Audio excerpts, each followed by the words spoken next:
From UFOs to psychic powers and government conspiracies, history is riddled with unexplained events. You can turn back now, or learn the stuff they don't want you to know.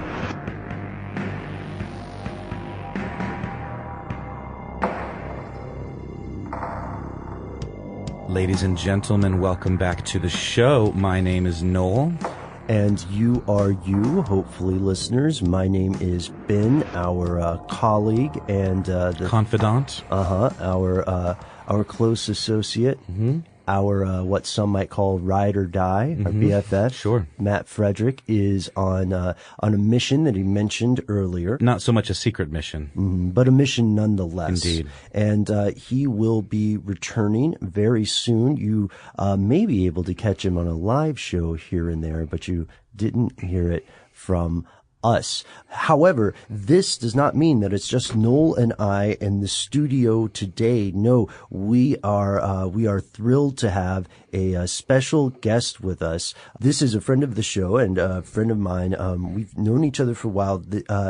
This is an instructor at Kennesaw State University, also pretty well-known writer on religious studies on the intersection of technology and the occult, which we'll get to, spoiler alert, as well as philosophy. And as a matter of fact, when we were talking about this off the air, we were like, how do we encapsulate the stuff we're going to talk to today? A lot of hats. A lot of hats. The man wears a lot of hats. A lot of hats. Ladies and gentlemen, Damien Patrick Williams. Good to be with you guys today. Thanks for having me.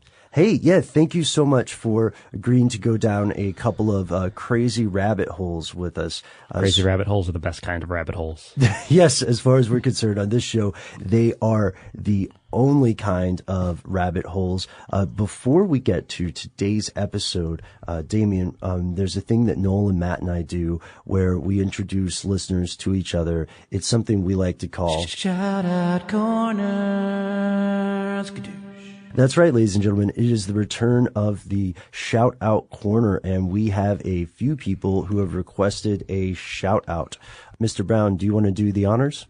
Oh, why not? Here's one for Tony Hernandez. Shout out to Tony because he was listening to the Superbugs episode while fighting an ongoing infection. Hopefully, it wasn't a super infection. Best of luck to you, sir. And shout out to Gwendolyn, who said it was a life goal of hers to receive a shout out on the show. Check that off the bucket list, Gwendolyn. No doubt. Yeah. No doubt. We've got one more here, for today, and that would be Staff Sergeant Adam Demshar, who wanted to know our thoughts on simulated reality, which is something that Damien, you and I and Noel are going to get into in a future episode, right? Yes, very much so. And that's our shout-out corner for today. So, I am so excited that we're going to take a look at today's topic because it's something that we have talked about at times in our video series. We've touched on it a little bit. Alchemy. So what is alchemy? I think the best way to think about alchemy is to think about the historical position it tends to occupy.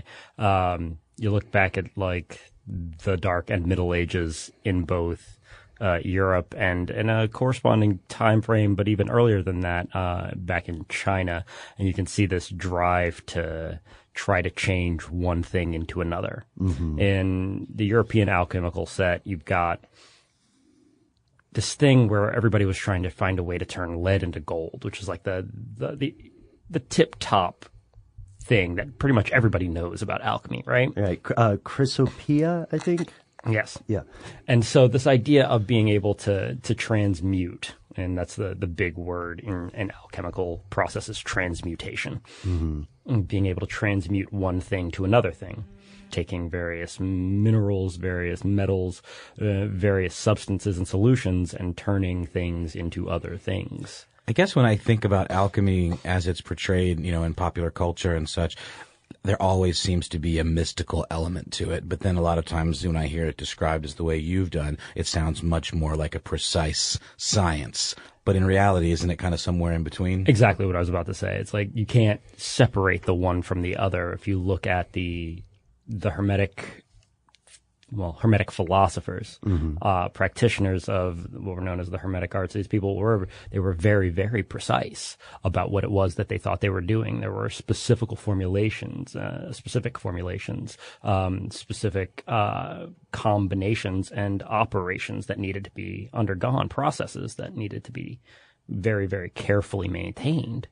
For instance, in some of the things that would now in the modern age perhaps seem like spells or rituals were considered something like a scientific, an experiment that must be reproducible. Right, exactly. And if it's not reproducible, then it fails. It's not alchemy. It's not alchemy. It's like, if it's not reproducible, if you can't put this down in a text for a further alchemical student, a further alchemist beyond yourself to engage in, then it's a failure. It needs further study. You've obviously missed something if it can't be reproduced. Right. And we had spoken about this before off air. I believe it was John Dee who had some, that we had been discussing, who had some incredibly specific rules, in terms of both process and materials for his alchemical, rituals. Yes. And Dee was, at a time, he was perhaps the best known alchemist in, the popular imagination. John Dee was the spy master for Queen Elizabeth I. He was her secret agent. He was her advisor. He was her chief scientist. He was master magician to the Queen. There was a rumor that went around that for a while there that he used to sign his letters 007. That has been in no way, shape, or form ever fully substantiated.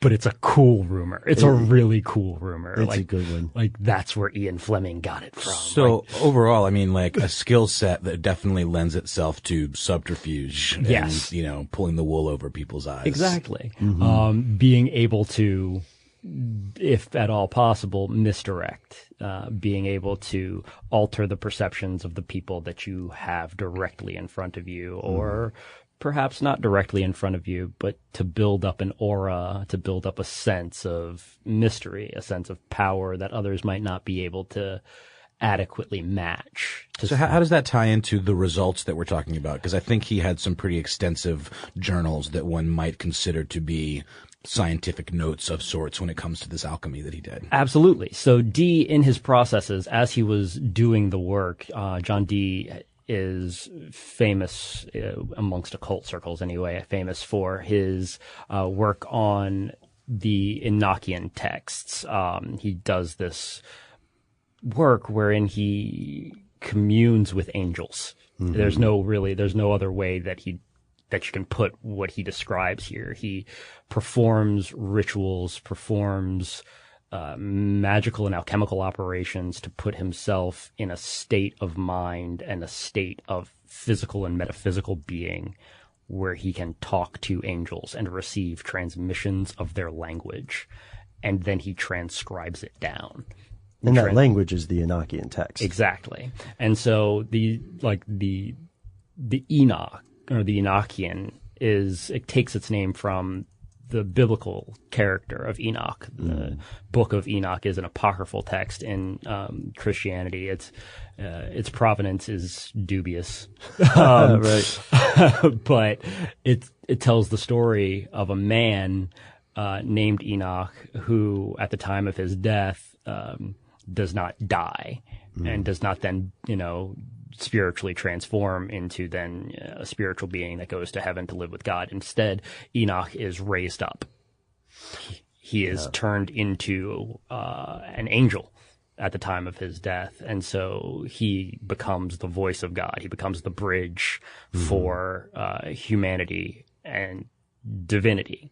And so the Enochian language, as Dee describes it, is that bridge language. It is that moment, that way of communicating between humans and the divine.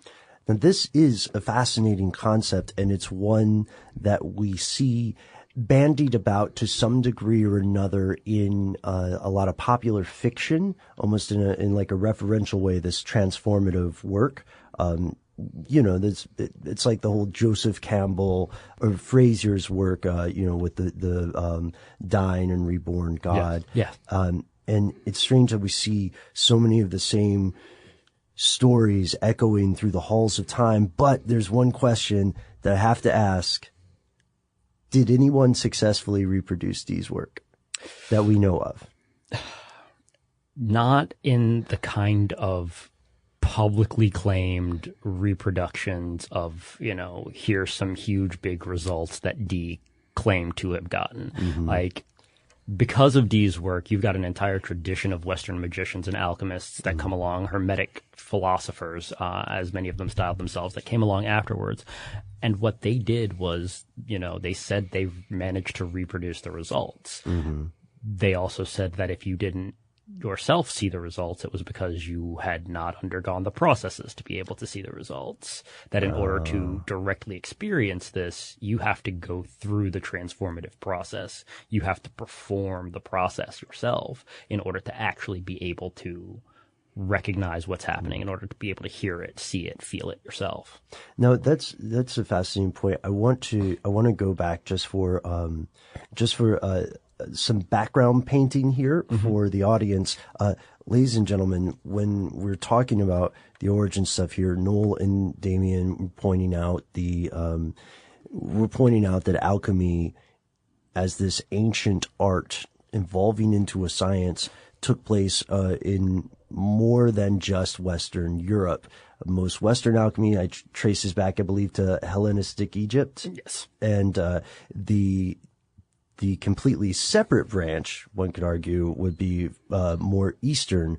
But in both cases, what we are seeing is the origin of attempting to logically categorize, quantify somehow, and explore the universe in a rational way, other than just saying, oh crap, the sun's here again. I hope it's not angry with me today. Right. Right. Chinese alchemy, for instance, is deeply tied to Taoism. And the Taoist, what's oftentimes considered Taoist magical practice. But what that looks like today, when we look at what they were doing and the operations that they were undergoing in that process, we would call that, in a very real sense, medicine. Yeah. We would call that, if we wanted to make a kind of linear progression story out of it, the story that, because it's a narrative, is about making choices and might or might not have merit to somebody else who hears it. But if we wanted to tell a story about it, we could tell a story about Chinese alchemy becoming modern day pharmacology.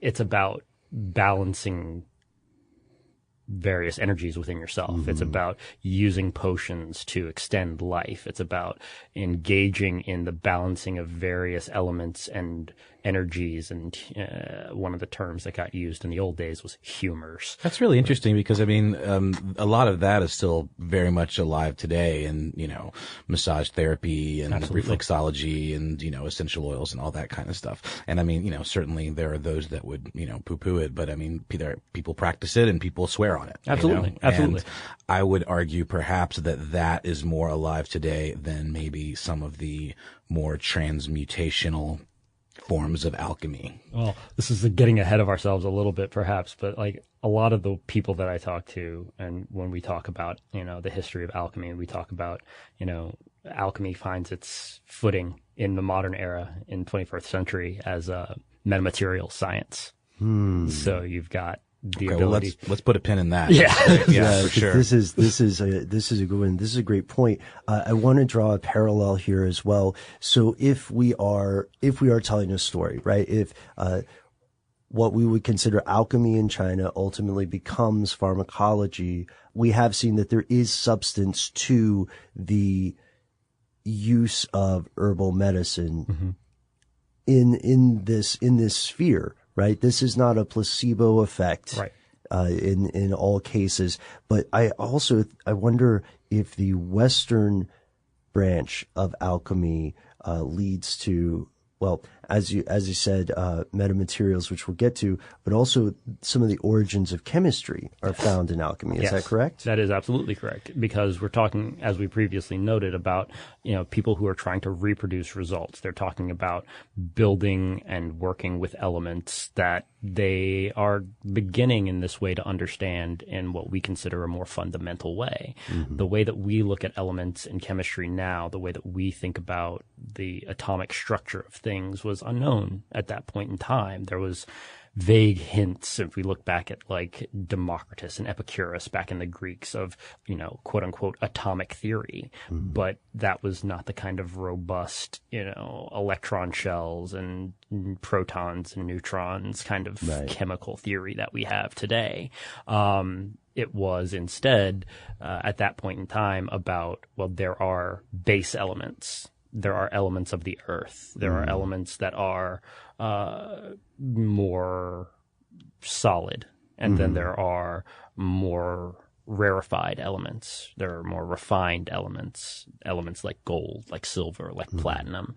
And those elements, if you leave elements of the earth alone for long enough, they'll become this kind of more rarefied element. They will evolve into it on their own. So our job as alchemists is to figure out the process by which those base elements turn into the more rarefied elements, and to then replicate that process, to control that process, to manipulate that process for ourselves. And this gets into something fascinating. So there is a bit of an occultation, a bit of a conspiratorial aspect to alchemy. There is a bit of stuff they don't want you to know, because all of these works moving a base element to something more rarefied, more pure, are a microcosmic example of something else, which is the big elephant in the room, the great work. Yes. And we'll get to that after a word from our sponsor. The morning after the party, I mop. It's the second time I've mopped since I moved in 4 months ago, the first being yesterday morning before the party. I've reached the point in my life where I know how comfortable I am being a slob, but I really don't want my friends to know. Mostly not Mac.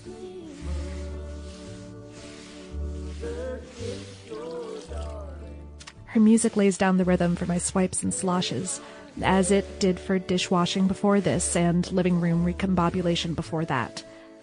Yes, what I'm saying is that it's my third time today through the album she gave me, but don't judge. It's sad and brash and perfect. And every thrum plays through me, like the reverberation of a laugh half an inch above hot skin, like the stubs of her hair soft through my fingers. It's in the third chorus of my favorite song, the one she covered last showcase, that something disjoints. I've gotten a breath ahead of the lyrics, my mop sweeping to the downbeat instead of the back, and that creak. Not a cat on the floorboards, both are in their own sunbeam slat on the couch. It came from the album. Mop back in bucket, I moved to my phone and skipped the song back to the beginning. It's all normal, and the cats have adjusted their antenna-dish ears in the way that means they're ignoring me on purpose now. So I wring out the wet yarns again, and I'm daydreaming about backup vocals when... there it is. An extra word lilting through that third line, almost off-key, and emphasized by its own tacked-on beat. And a moment later, that noise, nothing like the hardwoods now that I hear it. It's a guttering grind, a warped door against a warped frame, muffled behind the rest of the track.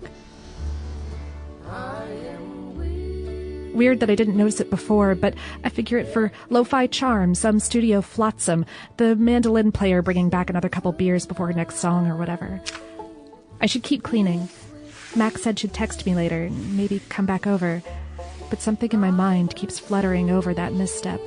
The mathematical improbability of the pattern. Mop in bucket, I pick up my phone and wind the song back, finger dragging over smooth screen. And this time it's expected, and I sing along, punctuate the beat with a slap on my thigh, and suddenly it's sensical, satisfying even, like picking a scab or popping a zit. Even the stuttering scrape that comes after is a strange comfort. Then I register heat on my nape and turn, blinking into brightness. The door that never was is open, and the eyes beyond are burning.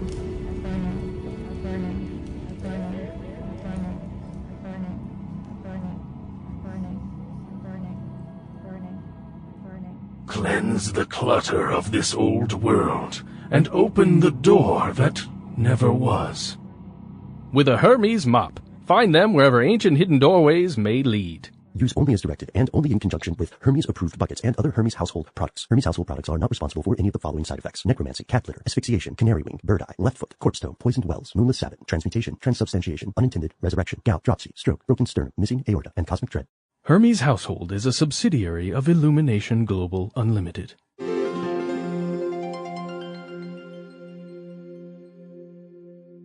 Here's where it gets crazy.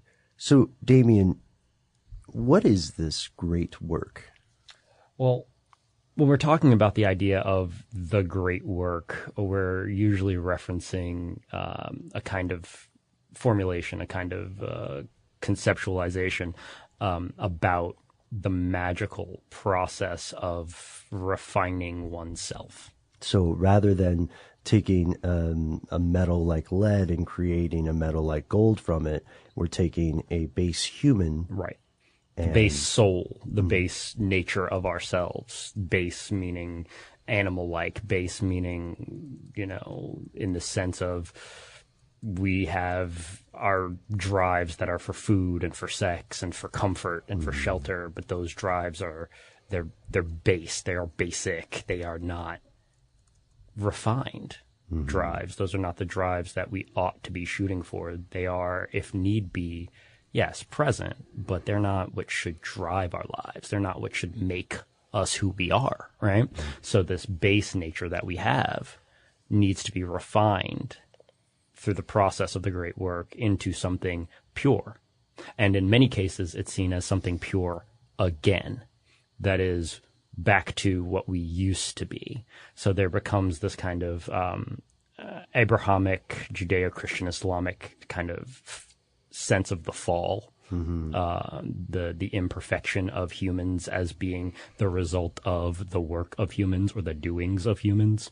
And so if we can do what we can to recapture that kind of pre-Edenic fall moment, if we can recapture that and turn ourselves back into that through an integration with nature, through understanding the processes of nature as nature works, through imbuing ourselves with the same transmutational processes, the same willing control that nature has, then we can turn ourselves again. We can make ourselves again into that kind of perfect, rarefied, golden state. So the great work is ultimately a redemptive act.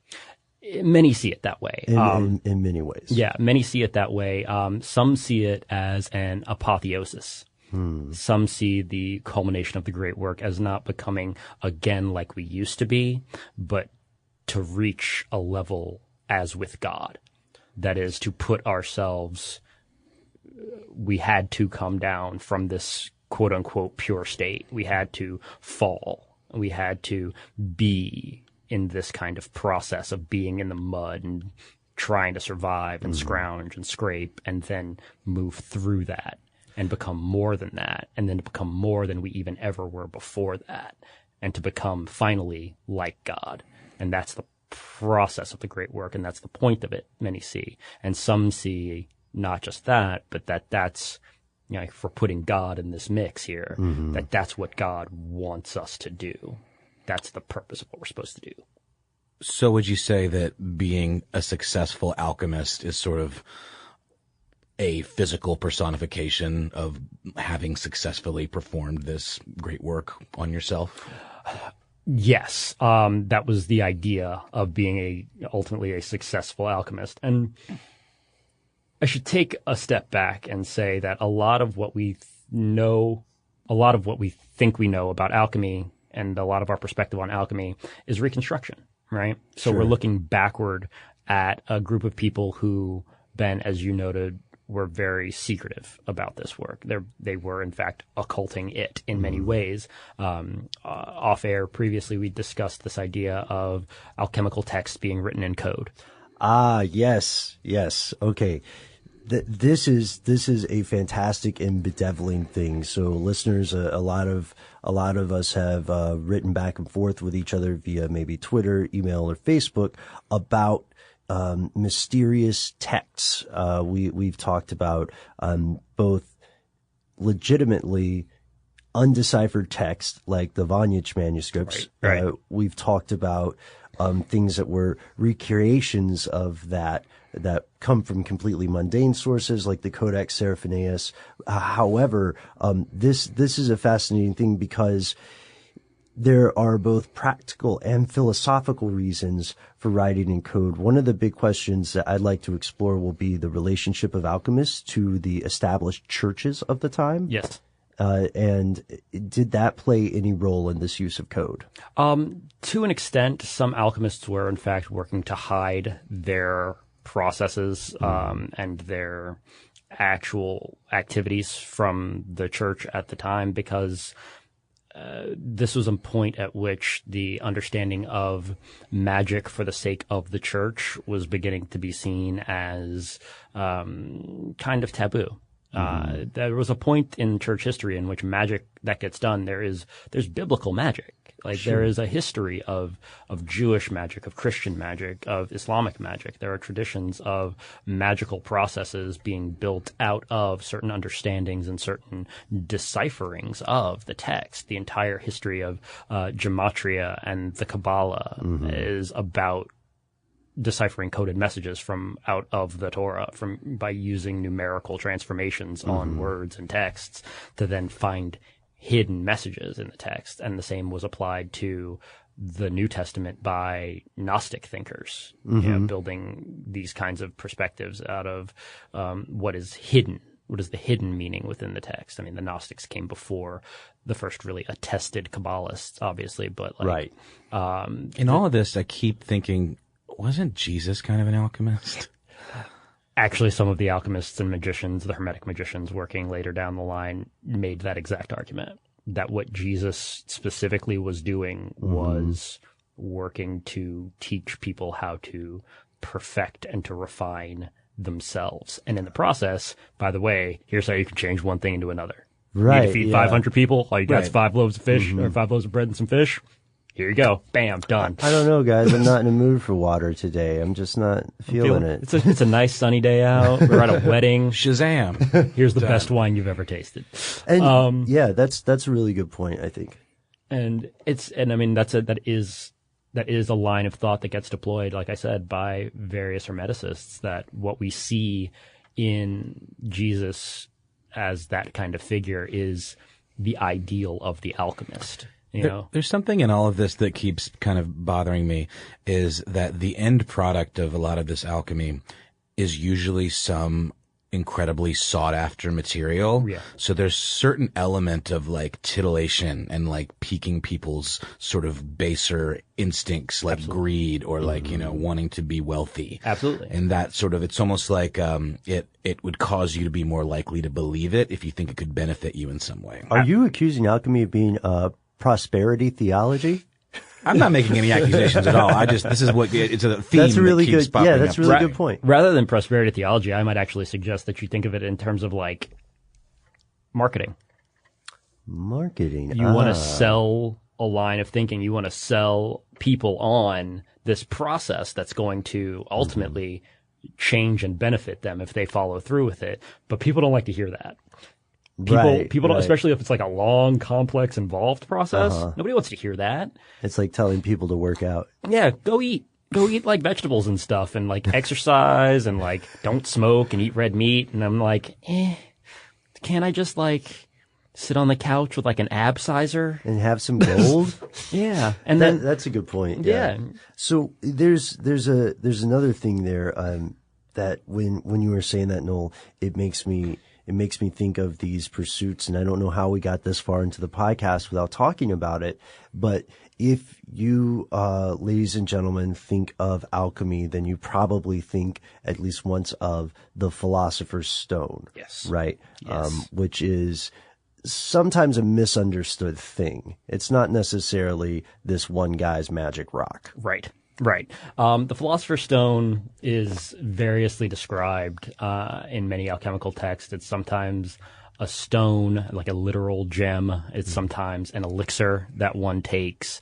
It's sometimes a particular, it's like a chalice in some. It's like at one point in one text, Mircea Eliade, the sociologist of religion, and anthropologist of religion, looks at the overlap between the Philosopher's Stone and the Holy Grail as these transformative relics, these ideas of creation and refinement. But like all of these things are very, very, like they're these things that you can take and then you can hold them or you can have them or you can move them and you can work them into yourself. But the process is, most researchers into alchemy have come to understand, the process is about making yourself into a Philosopher's Stone. Yes. It's about you becoming this thing that can transform, because the mythos of the Philosopher's Stone is that you can, with the Philosopher's Stone, transmute anything into anything else without any kind of process, without any kind of like hard work. Other than will. You just will it to be. You want this, like transform that gut into a raging six-pack. Exactly. Right. You know, Neo in the Matrix. Neo in the Matrix. You want to have, the knowledge of everything in the Library of Congress. You hold on to the Philosopher's Stone. You think about it real hard, and boom, there you go. Like, you want a pile of gold where this table used to be, then there it is. And you can make anything out of anything without having to do the hard work of it. It seems like a devil's bargain to me, though. But that's the thing, is that you get this thing, supposedly, but in the Philosopher's Stone, what you're actually getting isn't this object, this item that allows you to turn something into something else. It's this way of existing that lets you recognize the interconnection between all things. And even if I guess that's all right, though. Even if this were to exist, one of the implicit arguments is that by nature of the process of creating this sort of thing or discovering this sort of thing, the person who wields it becomes themselves so changed by that experience that they're not the same person who would. Right.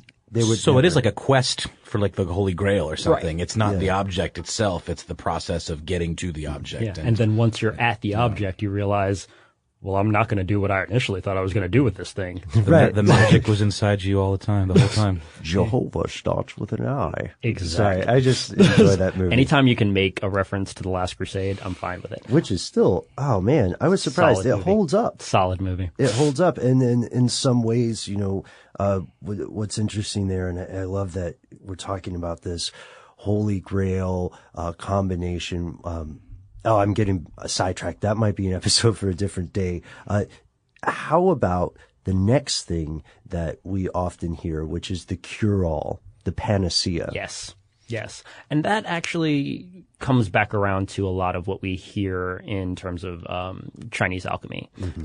We have this goal of, in Chinese alchemy, your goal is to balance, as I said, the energies inside of yourself, to overcome poison, to be able to be healthier, to live longer, and in some ultimate cases, become immortal.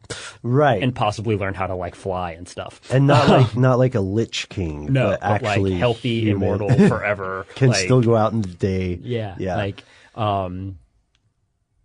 Like there's stories of the ancient master who has somehow mastered immortality, who has mastered and balanced all of their energies and recognizes that all things are an eternal dance of energies and they exist within that dance themselves. And so if they just exist within it, they never have to die.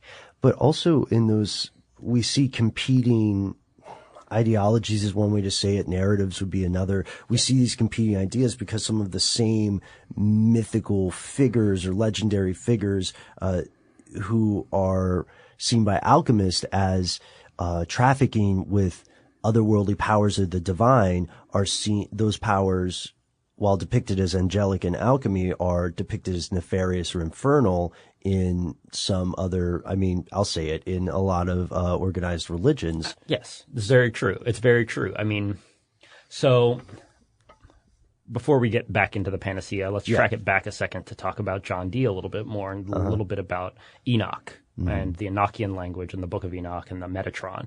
In the same apocryphal text of the Book of Enoch, we're talking about a story in which Enoch is given and is made privy to the fall of the angels that fought on the side of Lucifer in the battle against heaven. He's made privy to what happened to them. And what happened to them is that they came down to earth. And they had, as they say, Congress and the knowledge of human women. Right. The Nephilim. The Nephilim are born out of this union of angelic and human. This kind of unholy abomination is usually how it's categorized, is like the outcome of, angelic powers and human powers making the various figure with two backs. It's a thing that comes about as a result of the divine and the human meeting in a way that they're not supposed to. Two great things that don't go great together. Right. But also in that, before we get to the Nephilim, or actually while that's happening, because the angels in question that fall, they're not just like, oh, we're going to come down, oh, hey, a hot person. And then that's over. It's like they live with humans. Right. Yes. They exchange with humans. They form civilization. Wisdom. They give knowledge and wisdom of things that humans were never supposed to have. Azazel.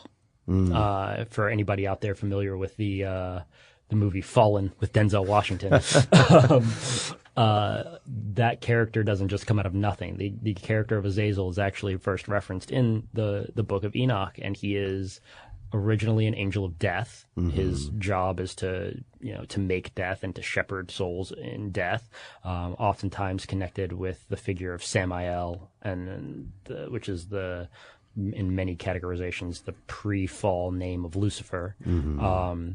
But Azazel becomes this minister of war to human beings. Azazel teaches humans how to make war, how to make weapons, how to make metal weapons. And so we see this story about the Bronze Age recast as, well, then some angels fell down and talked to some humans about some stuff, and now we knew how to make swords out of metal. Right.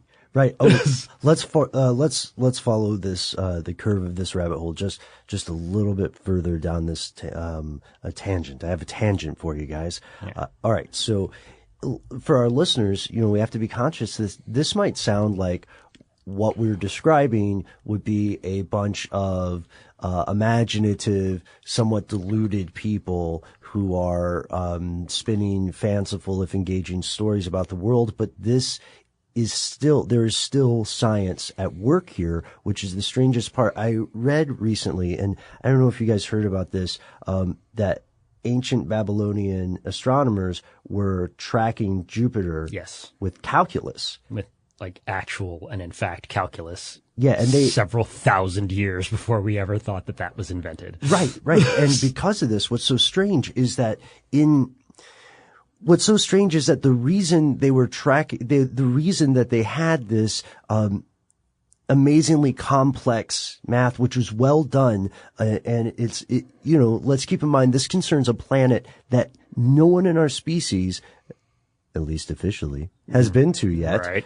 And they're not working with technology remotely close to what is here in the modern day. They were tracking this. They were doing this amazing job because they wanted to know the religious implications. Yeah. Right? Yeah. And they were ultimately looking for, even though they were doing solid work, they were ultimately looking for explanations on the acts and the moods of the gods. Right. And so ultimately, as a result of that, they ended up inventing calculus, about 10,000 years before we thought it existed. Right. It's like when you stop and think about what is actually present in our capabilities, what we can learn to do and what motivates us to do it, as you said, right? So one of the things that I tend to tell my students when we learn about philosophy of religion and we talk about atheism and agnosticism and belief, one of the things I talk about is, okay, so let's talk about Islam for a little bit, right? In Islam, it's a commandment to know the works of God. to understand the world. It's a responsibility that you dig down via science and math and art and figure out the world however you can. Because from that perspective, God made this, and God put humans here to enjoy it, to experience it, and to take care of it. So you better figure it out pretty fast so that you can.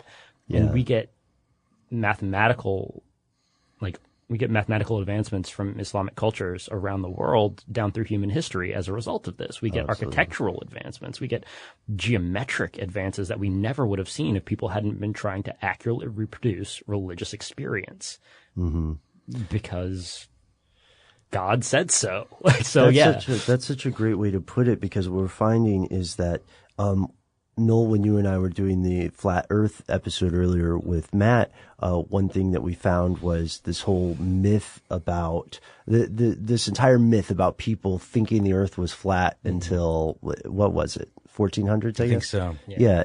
That entire time, people knew the whole time people knew the Earth was round. The big argument was like, how big is it? Right. Not what shape is it, but because there were books that attempted to make science and faith seem I think the phrase we use is loggerheads, which is an awkward word I was trying to bring back, but I think I'm going to have to give up on that one. I like loggerheads. It's hard to deploy, but it's a good word. Don't give up on it yet. I kind of dropped it and then just kept running in the podcast and hoped that no one called me out on it. The best one we had was in that episode was where Noel, I think you invented it, horsewash. Right? Not bad. It's hard to say. It could have been used before, but it occurred to me. I just think it's poetic. Yeah, I'm going to keep going with it. So what we're learning is that not only is it not the case that science and faith would be mortal enemies or irreconcilable. Instead, it is the case that for much of human civilization, the two have been one and the same. Exactly. And that's precisely, like, when we think and talk about alchemy, that's precisely what we're seeing. We're seeing this unification of scientific faith and, scientific faith. That's what we're seeing. We're seeing this scientific exploration, what would later come to be called scientific exploration of faith, of the workings of nature, of the operations of God, because that's what Hermeticists, alchemists, magicians at this time are looking for. They're looking for, how does God work through nature? How is nature this perfect plan that God created that, works and functions and ticks along perfectly? How does that happen? And can we do it? Ah, yes. The $1 million question, the million Philosopher's Stone question. And a question we're still trying to answer in many levels today. So let's end on this note. What is modern alchemy? What is the future of alchemy? The current disposition of alchemy as it's understood in the world today, it's kind of dichotomous. On the one hand, people look at alchemy and look at the processes of alchemy and they scoff and they say, how could anybody have ever been so naive as to think that you could transmute lead into gold?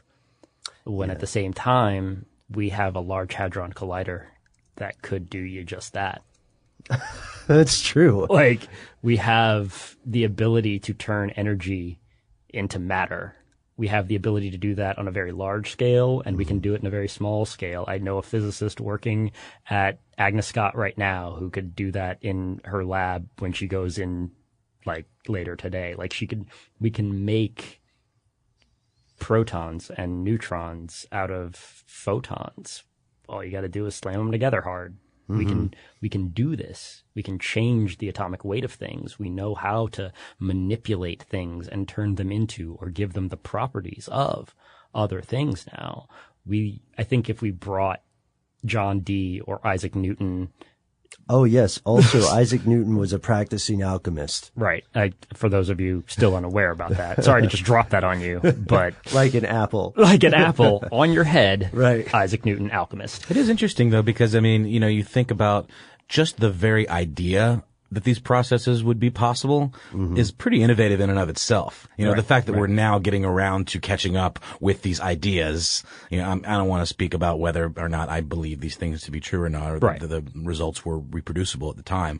But the idea itself is fascinating, that you can turn one material into another, or, you know, change these fundamental aspects of matter. And the fact that we're now getting around to it hundreds of years later is pretty cool. Yeah. If we weren't already doing it in secret. I just have to pose that part. Yeah. Let's put it this way. We mentioned the hidden history of alchemy. We mentioned the work being transcribed into coded texts. And if there are people out there who have been, you know, in the process of reproducing these results, turning themselves into philosopher stones, being able to understand the energetic processes that alter everything, they're probably not just going to, like, you know, tell everybody. That's a very good point. Absolutely. I mean, beyond the fact that actually being able to turn any material into gold would, at a fundamental level, upset the entire world market. Right. If these philosophers were correct in their belief that it's about the process, that learning and becoming more, that figuring this stuff out and the change that we undergo as a process of it, as a result of the process, I mean, then they're not going to want to just tell you how to do that. That's not only, it's worse than a cheat code because it invalidates what you could have done. Exactly. So it cannot be done. It cannot be done by reading like the Reader's Digest or the Wiki or the Cliff Notes. Right. You have to go through the process. And so imagine, as I said, like if you bring Isaac Newton or John Dee today and they see what we can do, they see what we've learned, they see what we've become as a result of maybe not following alchemical processes and spiritual engagement exactly, but by saying, okay, what works? What can we know? What can we understand? What do we know about nature?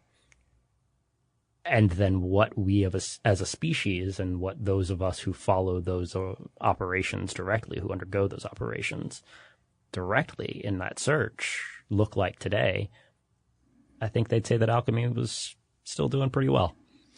And on that note, we are going to end our first episode together. Damien, thank you so much for coming on the show. Where can people find more of your work? Where can they read about you, maybe talk to you on the internet? Talk to me on the internet on Twitter. That's @Wolven. That's WOLVEN. And you can read my work at afutureworththinkingabout.com and technocult.net. All right, and we are going to be returning next week to Noel, Damien, I was really happy with our ability to not talk about the other stuff that we're super excited to talk about. We showed some very good restraint there. I was impressed with this. We hope you enjoyed this episode. We hope you tune in next week when we cover technology and the occult, the future of science and magic. And in the meantime, if you'd like to hear any other episode we've ever done, we have one on Gnosticism that you might enjoy. You can visit our website, stufftheydon'twantyoutoknow.com. And if you'd rather just communicate with us directly and want to keep the Facebook and the Twitters out of the whole affair, you can just drop us a good old-fashioned email. We are conspiracy@howstuffworks.com.